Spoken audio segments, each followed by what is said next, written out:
గాయమైనప్పుడు ఆ చోటు ఎర్రగా ఎందుకు మారుతుంది మావా?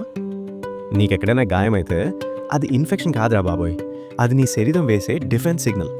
గాయం పడిన క్షణమే నీ మెదడు అక్కడికి ఆదేశం ఇస్తుంది. ఈ ప్రాంతానికి వెంటనే ఎక్కువ రక్తం పంపండి. అప్పుడే అక్కడ జరిగేది ఇదే. ఆ ప్రాంతంలోని రక్తనాళాలు విస్తరిస్తాయి. ఎక్కువ రక్తం వేగంగా అక్కడికి చేరుతుంది.